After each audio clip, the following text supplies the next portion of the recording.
Kyra baby, I love you, but you chewing that toy sounds so disgusting.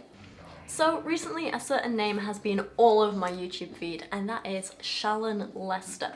This woman is someone who I had never heard of before, and part of me wishes I still hadn't. But it all started when D'Angelo Wallace, who is fantastic, I love his videos, made a video pointing out that she's done some pretty awful stuff both in the past and fairly recently, to be honest. These pretty awful actions include making racist remarks, mocking and belittling mental health issues, particularly in men, being generally sexist, misogynistic and misandrist. She tells the most weird, outrageous, probably didn't happen stories, which isn't the worst thing she's done, and she definitely has a thing for teenage boys despite being nearly 40. But it's okay because she lies about her age. No, wait, that still doesn't make it okay. Anyway, I don't really want to go into that stuff here, but it's safe to say she's done a lot of crappy stuff. And most of the stories in her videos sound like something straight out of r/that happened, and you'll find that is also the case in the book of hers that we're going to be looking at in today's video. I felt it was important to talk about this woman because she's done a lot of really bad things, but I didn't want to make the same video as everyone else. So I did a little bit of research into her, and it turns out she's written a couple of books. And you know me, reviewing YouTuber books is kind of my thing at this point. She wrote two. One of them is teen fiction, which I haven't read yet, but I can do if it's something you guys are interested in. The other one is a book called Exes and Ohs, A Downtown Girl's Mostly Awkward Tales of Love, Lust, Revenge, and a Little Facebook Stalking, which is actually a really great title because it does tell you pretty much everything you need to know about this book and why you should be avoiding it. It's kind of like an autobiographical series of essays and stuff. You can't call these essays, who am I kidding? Book of stories from her life and things that actually happened and so on. It's bizarre. That's the only thing I can say in summary of this. It's really, really bizarre. Like in my notes here, I've got this thing now, it's like, give summary of book. And I don't know how else to summarize it other than bizarre. It's just genuinely odd. It's almost like she set out to write a book about herself to make herself as unlikable and unsympathetic as possible. And if that's what she set out to do, she definitely succeeded. But I don't know. Because the thing is, it's not poorly written like a lot of YouTuber books are. I mean, it's not well written either, but it's not poorly written. It's just, I don't get it. I don't get the point of it. Okay, here's the thing, right? I'm actually a big fan of biographies and autobiographical books and books full of personal essays and stuff. Things by people like David Sedaris and Jenny Lawson. Like, I read them fairly often. I really like them. I enjoy them. Hello, gorgeous girl. You know, if we're talking about books written by strong women about their lives and their experiences, then take Yes Please by Amy Poehler, Bossy Pants by Tina Fey. Loved them. Furiously Happy by Jenny Lawson is probably one of my favourite books of all time. It's hilarious, heartbreaking, real, raw, wonderful. Caitlin Moran's How to Be a Woman, could not put it down. There are some fantastic books out there written in this style as kind of autobiographical personal essays, you know, stories of people's lives, and some of them are wonderful. But there's also a lot of these books that are terrible. So for example, I'd say Lena Dunham's Not Like the Other Girls is probably one of the worst books I've ever read, and is only rivaled by like Amy Schumer's Girl with a Lower Back Tattoo, which is equally as awful. So with this in mind, I guess what I want to say is I'm a huge fan of this kind of book, but I know how easy it is to do it badly. With this in mind, I wanted to go into Shallon Lester's book, Exes and Ohs, with an open mind. You know, regardless of what she's done in the past, I thought she might still have some interesting experiences to share. Maybe this book would explain a lot of things, maybe it would be redeeming, maybe she could still at least write a funny, entertaining book, maybe the reader can still get something out of it. I wanted to judge it as a standalone thing and not based on any of the other things she's said or done in videos and her career and so on. That said, hello gorgeous. Judging this book as a purely standalone thing, if I knew nothing else about the author, so here's the thing. Knowing Shallon Lester wrote this doesn't surprise me. If anyone else had wrote it and I read it, I would probably be shocked and appalled. But knowing it's Shallon Lester, I'm like, yeah, no, it's exactly what I expected, you know? On first opening the book and glancing at the chapter titles, I was immediately filled with dread, you know? I mean, what gems are we really gonna get in chapter 2? Giant douche rides again. Or chapter 6, called Dignity on Sale, Aisle 5. I don't know, maybe I'm being cynical. Perhaps we will learn something deep and meaningful, something profound in chapter 8, A Needle in a Haystack. Or maybe we'll learn that Shallon isn't quite so bad. Maybe she'll redeem herself and tell us a really fun, heartwarming story in chapter 14, Stalktoberfest. Okay, yes, I'm being snarky here, but once you hear some of the content in this book, you will understand why. Are you getting stressed because Mum is stressed? Yes, yes you are, yes you are. So, let's take a look. She begins this book, as all good works of non-fiction do, by proclaiming, "No, trust me, this really, really did happen. I know it sounds stupid, but it totally did." So, yeah, we obviously have absolutely no reason to doubt her, or the fact that any of this did totally 100% legit happen. Now, the opening sentence or sentences of a book of this nature can tell you a hell of a lot about the author. The opening sentences of any book can tell you a lot about the narrator, the story, the direction the book is going, but these kind of autobiographical collections of personal essays can tell you a lot about the author, the narrator, who you're going to be reading about. And Shallon's book is no different. To give you some examples from books that did it well, or rather books that the opening sentence tells you a hell of a lot about the rest of the book, you know? Lily Allen opened her book with, "Growing up, I felt like the outsider in my family." Caitlin Moran opened How to Be a Woman with, "So I'd assumed it was optional. I know that women bleed every month, but I didn't think it was going to happen to me." Even Amy Schumer's opening line gives us a pretty decent summary of the whole book. "An open letter to my vagina. First of all, I'm sorry. Second of all, you're welcome." Opening lines tell you so much about the book, which is why Shallon Lester's opening line, which contains zero self-awareness, is very, very telling. "After one particularly heinous day as a gossip reporter, I stopped into my local bakery on the way home. I needed a cookie to cheer myself up." The irony. And the irony is the only thing I can point out here, because it's not really interesting, it's not really exciting, it doesn't really grab my attention, but just the irony. I can't be the only one who sees this, right? Shallon Lester, a gossip reporter, someone whose actions are often described as heinous themselves, because, you know, they ruin people's days, is complaining about a heinous bad day herself. Karma. I mean, and if you think I'm over-exaggerating here, I'm not, because later in the book she even describes her job herself as, "Snitching on the famous might sound easy, even fun. Stirring up trouble for the most ungrateful people on the planet? Why not? Screw 'em. And for a while it was delightful. Our column brought in stories about celebs who cheated on their wives and did lines of cocaine off Brazilian hookers, and one hunky actor who bragged about giving girls herpes. I felt like the sword of justice, slicing through pretension and exposing the ugly, coked-up truth. The pressure at work was unbearable. For a whopping $40,000 a year, I was expected to ruin the lives of celebrities." I'm sorry, but with that, when you choose to do that for a living, I'm sorry if I don't have a lot of sympathy for you having a heinous day at work. By the second paragraph, she's already throwing out some lovely racial stereotypes, which you'll find is a theme throughout this book, a recurring motif, racism. In this case, she talks about the Romanian lady teaching her gypsy curses and attempting some imitation of an accent in how she writes that just, yeah. She's given 20 free bagels because, you know, she's Shallon Lester and she's awesome. And this is where the story gets honestly bizarre for the first time. Let me read you some of the highlights, just a select few. "Eventually I found a better place for excess food than my strained tummy.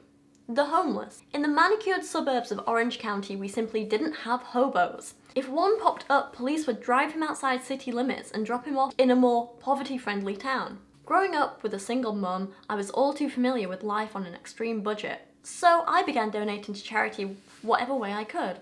When I got old enough to drive, I would scour our house to make care packages for the homeless.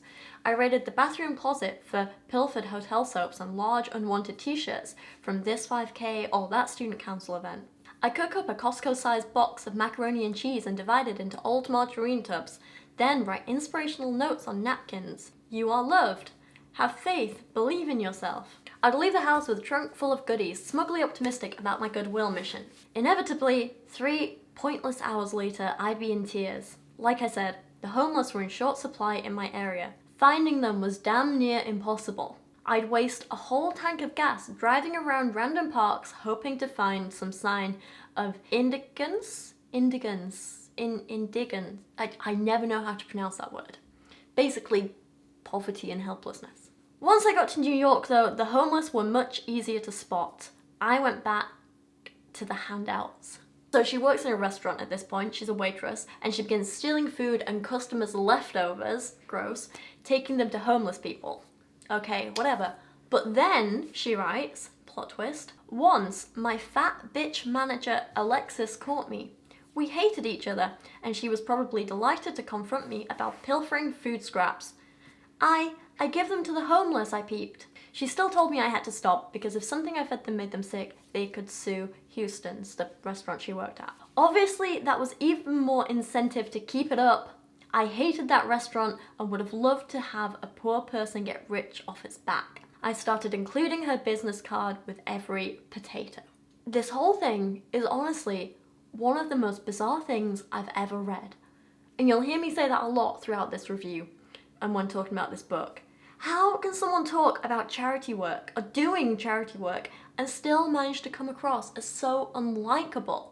I mean, it is a skill, let's be honest. How can you say I want to help people and at the same time be so insulting and stereotypical and just, oh God, it's bizarre. Bizarre, that is the only word. I'm going to keep saying it, bizarre. So what happens next? She's back to all these bagels, which she's just been given from this Romanian woman. And, you know, that seems fine. They seem like a nice, safe thing to hand out to homeless people. Nice use of free bagels. But then, well, this happens. She goes to a supermarket and she decides to make them into sandwiches. And for some weird reason, instead of buying the stuff, she decides to just steal meat. And she tries to justify it because she hates the supermarket. We're like 3 pages into the book here and she's already got a fat bitch manager she hates and a local supermarket. She writes, I didn't exactly buy the meat. I stole it. I'd never stolen anything in my life, but then again, I'd never hated any grocery store chain more than this one. It was a ratty, literally rodents everywhere, overpriced cesspool, always full of the rudest employees available. One cashier called me a white bitch when I tried to return a carton of rotten milk. Plus, I was a staunch vegetarian. I considered stealing meat a little FU to both the grimy store and the vile meat industry. I have no words. So, she makes these sandwiches with the free bagels and the stolen meat and she goes out to hand them to homeless people. And then gets like weirdly jealous of one of them. That's another like recurring motif in this book. Shallon's insecurity. Deep-rooted insecurity. Like, we'll get to that in a minute. One woman said she didn't like whole wheat bread, pardon me, your majesty. While another lady, clearly a crackhead, was looking for more than a sandwich. You see my boyfriend, she said suspiciously, peering into my basket like I'd stuffed him betwixt the pastrami. No, can't say I have, I mumbled, holding out the food hesitantly. And of course, she had a boyfriend and I didn't. Of course. And then a line I am not going to repeat. And so eventually she becomes friends with this one homeless man. And she gets into this habit of stealing sandwiches for him every time she sees him. Yeah. And then one day he's drunk and he doesn't recognize her, so she says, and again, this is not normal behavior. I slunk away, embarrassed and hurt and depressed, and proceeded to do the only thing I know how to do when it comes to men who aren't appreciating me. Make him jealous. The next day, I struck up a friendship with a street woman named Cheryl. I had seen her before, bloated and filthy, and figured she was too mentally ill to approach. But that's the thing with the poor, they surprise you. She was actually perfectly normal, almost tragically so. So here, we have this weird manipulative behaviour. We have her treating people like belongings, insulting a homeless woman's appearance, belittling mental illness, and weird stereotypes about poor people. Like, that is a lot wrong in a little bit of text. So then she moves on to a bit and she goes on to another story of a day when she goes into a shop after hockey practice. She plays hockey, that will come up later as well. And she makes some weird remarks about the cashier being racist. Yeah, pot kettle, I know. How she knew this cashier's name, I have no idea. But She apparently does, and she includes it in the story. So Shallon Lester is either the most observant woman in the world with a photographic memory, or she's making this whole thing up. I'll let you decide which. So she writes that, I lumbered into the store and immediately attracted attention. Never a good thing. Thanks to my gargantuan hockey bag and stick. The hell she got there? The cashier Tamika sneered to the bag boy. He shook his head. I don't effing know, he drawled, eyeing me with vague suspicion. Probably a body or something. You know how them white folks are. Totally believe this happened. Yes, this is definitely a thing people say. So she gets caught stealing because she's just stuffing eggs into a bag in the middle of an aisle, as you do. And somehow she still tries to make the cashier who caught her out to be the bad guy. This cashier who was just doing her job.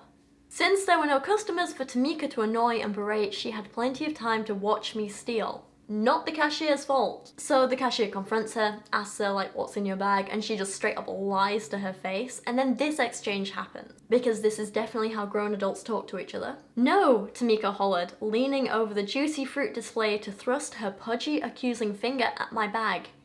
Get them eggs out your bag, bitch. Bitch, I roared back. Don't you dare call me a bitch, you trash. So the security guard comes over and she threatens him and the cashier with her hockey stick, literally holding it up, threatening them. And she says because she plays hockey, I would punch a bitch anytime, anywhere, with zero forethought or regrets.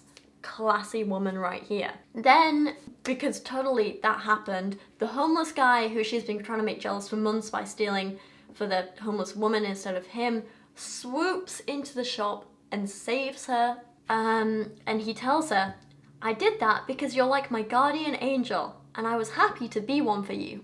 And then she ends by giving us the morals of the story, which is she won her next hockey game? Yeah, I don't know, it's super bizarre. It makes her seem like this really weird person. Not like awful, I guess, because she is still technically giving stuff to the homeless, which is an okay thing to do, but the weird racism and stereotypes and treating people like objects and shoplifting is pretty bad. This story as a whole, I don't get why she told it. It didn't have this cohesive narrative. It didn't really have a point to it. I didn't find it funny. I found her extremely judgmental. And as someone who worked in retail for a long time myself, I find shoplifters awful. They just rub me the wrong way. I can't stand them. So this whole story, yeah, wasn't a fan. The next chapter is a story about her running into her ex, who she only refers to as Giant Douche, because that is an incredibly mature way to handle any breakup. So the story is about her running into him while she's at work as a waitress. She works with a guy who she only refers to as Gay James because apparently gay people have no other defining characteristics other than their sexuality being a stereotypical joke in Shallon's story. Her ex is on a date with a girl, and Shallon, being a mature woman, decides to go over to them and say, hi, how you doing? Good to see you again. Hope you have a great night. No, I'm joking, that would never happen because this is Shallon Lester. Instead, she decides to hide in a storage closet and calls her ex's date, and I quote, a chubby blonde, too plain to even be considered ugly, and then calls her friend because she's hysterical. Again, she complains about her vile manager, making her actually do her job and, you know, go out there and do what she's getting paid for. And she's super embarrassed because she smells of bacon, and she says, I'm a little bit disgusted even reading this, maybe a Texan would have found that alluring, but Giant Douche was Jewish and found nothing charming about a pork-scented woman. How many strange, offensive stereotypes does she want to fit into one book? Actually, don't answer that now. Many, many more to come. I hope you're ready. In the end, he didn't even see her at work, and so this whole story was essentially pointless. The next few chapters are really odd but forgettable. One of them in particular covers her obsession, and I'm not using that word lightly, with celebrities. She literally gets obsessed. She talks about how, as a 25-year-old woman, she would date teenagers and cry uncontrollably when they broke up with her. Normal, not weird at all. And then she talks about how she completely changed herself and her wardrobe because she got a crush on the guy from My Chemical Romance. Despite being a woman in her late 20s, she just changed her entire identity for a celebrity crush. Again, this whole insecurity thing is really showing. One of her colleagues at one point says to her, why don't you just date the intern? He kind of looks like him, I guess, meaning Gerard Way. And the colleague goes on to say, and he's young, just how you like him. He turns 19 next week. Her reply was simply, gimme. If this doesn't highlight a pattern of creepy, potentially predatory behaviour against teenage boys, I don't know what does. But this is where the story takes an even more bizarre turn, because she decides that when things don't work out with this almost literal child of just 19 that she was dating, that this whole thing has happened not because she has a crush on the My Chemical Romance guy, but because she actually wants to be him. She writes, Gerard and I were very much alike. We had both been dorky teenagers, were oddly close with our grandmothers, and cared a little too much about the X-Men. But the one disparity I couldn't get around, our skin tone. And then she starts to complain about her skin not being pale enough. And this bit is just like, it's a lot, okay? I slathered my French-Italian skin in SPF 70 at all times. Being blonde, I looked good pale, like an Aryan propaganda poster. Remember that. But even at my New York winter whitest, I was nowhere near Gerard's ghostly pallor. He looked like the underside of a deep-sea fish. I had a lot of work to do. If you want to get pale, said my trainer Reggie, you talk to the Puerto Ricans. Those girls hate their skin, and they've got all sorts of creams to whiten themselves up. I took a train out to Spanish Harlem that night and chatted up the around-the-way girls at the local beauty shop. Mammy, what you need is this right here, said one, handing me a jar of Nadanola Fade Cream. This'll get you white in no time. You know what I'm saying. How many racial stereotypes and caricatures does she want to put in this book? Also, side note, I want to go back to her thing saying she looked like a pale, she looked good pale, like an Aryan propaganda poster. The number of references in this book to Hitler, the Nazis, and even the KKK are a little worrying, I'll be honest. Now, I have a dark sense of humour. I'm all for risque jokes, I'm all for making light of uncomfortable situations, but let me just read you a selection of passages from this book. I'm fair and blonde and green-eyed, average height and average weight. Physically, I don't stand out very much, unless of course you're Hitler, in which case, I'm what you see when you daydream. I would rather have run into him at the drugstore while trying to buy Anusol ointment with food stamps, or perhaps on my way to a KKK rally. Literally anything would have been better than the pink sequined dress I chose to wear, a turban, an SS uniform, a skirt, anything. The number of references here, just... yeah. So, she starts bleaching her skin, and people tell her she looks ill, and she's like, no, I want to be paler, and then she goes and gets a chemical peel on her face, and she's happy with it. End of story. That's it. It's just an odd, pointless, slightly offensive story with no good lesson or meaning to it. It's just, that's it. I'm obsessed with celebrities. I got obsessed with this celebrity. I decided to bleach my skin and get a chemical peel to look like him. I was happy, sprinkling some racism along the way. How was this published? The next chapter in this book is one that I thought was going to be some stupid throwaway story about not being let into a club, and it is, don't get me wrong, but it also features this absolutely disgusting attempt at a joke. Rule number 2 with club going is never to argue with the bouncer. Unlike with sex, no really does mean no. Just gonna leave that there. Going on and reading the next few chapters, you know, there's a lot of words in this book, but not a lot is ever really said. There's not really any point to anything she writes or any of the stories she tells. Most of the stories are incredibly self-indulgent and offer absolutely nothing to the reader. They aren't funny or entertaining, and it's not that they're badly written, they aren't. They're just not well written either, so you can't even get that out of it. You can't even just enjoy the writing. And none of the stories challenge our views in any way, none of them make us think about anything, none of them teach anything, and honestly they're just kind of boring. I was bored reading this book, and it's a short book. The only non-boring bits are the offensive bits, and that's only because you're too shocked and appalled and offended to be bored in those like 2 lines at a time. There's a whole chapter in this book about her getting gift bags at charity events, going to charity events just so she can get the gift bags, how to get the best gift bags, complaining when the gift bags at charity events aren't good enough. It's both dull and a little sickening. How the hell do you write a whole chapter on that? In a later chapter, or couple of chapters, we get a story about a boyfriend who was Canadian, And she writes a lot about him, and it's all very worrying and very weird. But we do actually get a really intriguing insight into how Shallon is and her insecurities, and I think this does actually explain a hell of a lot about her behaviour, about her actions, about everything, you know. This level of insecurity that she clearly has definitely explains her obsession with celebrities, her need to date teenagers and kids half her age, her need to exaggerate all her stories, her racist and xenophobic remarks, everything. I mean, it doesn't excuse any of it, but it definitely like, explains it, you know? So she writes about this guy, this Canadian hockey player she's dating, not really being all that into her. And she says, "I tried to make our relationship work. I thought maybe if I became more like him, he'd see that I was in fact his equal. So I adopted a faint yet unmistakable Canadian accent, which incidentally I still have. I've always absorbed accents very easily. My friend Greer says it's because I'm very empathetic. I think it's because I have a shaky core of self-esteem and will gladly shapeshift into someone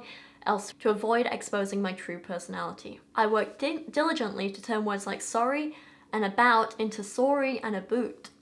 And don't judge my accent there. "An added awkward A to every sentence." Yeah. Any psychologists want to unpack that? Anyway, when they do break up, her and this hockey player, she decides to get really competitive about playing hockey, which was his thing, so that she can take that away from him or something. She's really petty and all about like weird revenge and not letting people go, and it's odd. Again, bizarre. So she starts training and like playing hockey more, and she goes to some teams like trials, like tryouts or whatever, and she's really, really bad. She plays really poorly, and she gets into a fight with this woman who's in goal. She calls her fat, she mocks her weight, and she ends it by saying to her, so basically like her and this woman have had this like bit of tension, and she's like kind of insulting, and then the woman says, "You're really bad at hockey." And Shallon turns around and says, "You know what, honey, at the end of the day, I'm pretty. You might win at hockey, but being hot wins at life. Needless to say, I didn't make the team, nor any friends. I crawled home utterly defeated and thought about what a loser I was." Now normally when things go wrong, I would say to people, don't call yourself a loser. No, you're not a loser. Look, you just had a bad day, had a bad experience, so you didn't make the team. No, in this case, Shallon, you are a loser. And it's nothing to do with not being good enough at hockey. It's to do with how you treat people. Urgh. She makes me angry, if you can't tell. Yeah, God, this thing of like her trying to get back at exes and being so hung up on them is this recurrent theme throughout the book. Really bizarre. And so in the next chapter, right, after the whole hockey debacle, she gets really obsessive about that same ex, the hockey player, and she says how basically her plan is just show up at the hockey rink that he plays at while he's there because, and I quote, "I knew my very presence at the rink would be enough to send him into a tizzy." And then she stalks him. And that's not an exaggeration. It's a little terrifying. So she makes phone calls and like fakes accents and comes up with this whole fake identity to find out his schedule. She makes a map of the ice rink that he plays at and puts it up in her kitchen. She goes to the venue and like takes photos of it and like knows all the ways in and out. And she makes this really like detailed plan to casually bump into him with her friends. And she gets so obsessive about it. Like she gives her friends like scripts and like things to say in front of him, and she makes them wear like wigs and carry walkie-talkies. It's weird. It's not even funny, it's just weird. And then at the end of it, none of it really matters because she bumps into him and turns into this like weird mess, and he's all cold and mad at her because even though he cheated on her, she then went and publicly like bitched about him and shamed him on her blogs, and it's just so weird. It's all extremely toxic and juvenile, and their weird confrontation is toxic and juvenile, and no one feels good. Everyone's uncomfortable and unhappy, especially you, the reader, reading this interaction. It's just bizarre. There's no real point to the story. I don't know why she included it other than to make herself look bad. Other highlights from the end of this book include the lines, "Lying to drunk boys is my speciality. It helps to keep my mind sharp, kind of like Sudoku does for regular people." It includes a story about how she pretends to be Hilary Duff in clubs and saying things like, "I decided to retire my Hillary impersonation for good.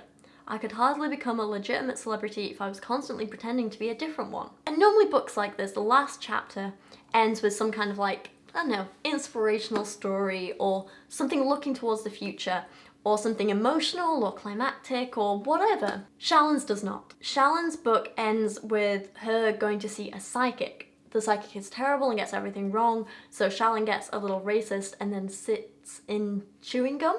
and that's it. It just ends abruptly. It's so weird. And the fact that she decides, like, one of the last things she writes in this book, this is one of the things that's going to stay with the reader, and this is going to be like one of the last impressions they get of Shallon before the book ends, is this. Some people think that the term gypsy is derogatory, but that's because they've clearly never met one. Gypsies are indeed a shifty, deceitful bunch. All nomads are. There are just certain sectors of the population who are not to be trusted. Redheads, for example. Maybe some gypsies have the gift, but the rest of them try to dupe people into elaborate and expensive candle rituals to cleanse their cloudy auras, which was clearly what was happening now in the lair of money grubbery. How the hell was this book published? And then Shallon sits in gum. There you go. End of book. It's weird. It's bizarre. Bizarre is the only word for this. It's offensive. It's just, yeah. So I think this book, Exes and Ohs by Shallon Lester, definitely gives us an insight into who she is and her life and her views, her actions, her major insecurities. I think this explains a hell of a lot of her behaviour over the last 20 years of her career, which is on the whole extremely problematic, and I can't really think of one good redeeming thing she's done. And I don't say that about a lot of people. So that's where I'm going to end this video. Thank you for watching today. Please let me know your thoughts on this book and on Shallon Lester in general. If you want to find out more about who she is and what she's done, I'm going to link D'Angelo Wallace's video down in the description below. I'm getting overhyped here and slurring my words a bit and blah. I do that sometimes when I'm like talking and get excited or passionate about things. I also get kind of like a little insecure about it and I end up just like slurring all my words together or stuttering a lot or like blah blah blah blah. Anyway, I'm shutting up. You don't need to hear all this. Thank you for watching today. I appreciate you guys so much. Thanks for sticking with me through my break on YouTube and stuff like that while I was waiting for the new computer. It has been ordered, it has not arrived yet, but obviously by the time you're watching this it will have, because I'll finally manage to edit this video. And I cannot thank you enough to everyone who helped me and supported me and helped me get this new computer so I could get back to editing and making content and doing what I love and hopefully giving something back to you guys. I cannot thank you enough. Like, you're all so generous and wonderful, and I have to give a huge special thank you to Nevadia, who helped promote this, to Thomas, to Neil, to I think Dave helped promote it as well, to I think Paul, who else? Oh god, I can't remember now off the top of my head, I'm so sorry, but to everyone who I've mentioned and who I haven't, to everyone who gave, to everyone who shared the link to my stuff, to everyone who just helped promote my channel in general, just thank you. You guys are amazing, wonderful people, and I hope I can continue creating content that you enjoy and that you love, and that one day I'm going to be in a better position to give back to more people and help more people. And yeah, thank you. Okay, I'm going to get emotional. Stopping this now. I'm going to see you again very, very soon. Thanks for watching. Love you guys. Bye.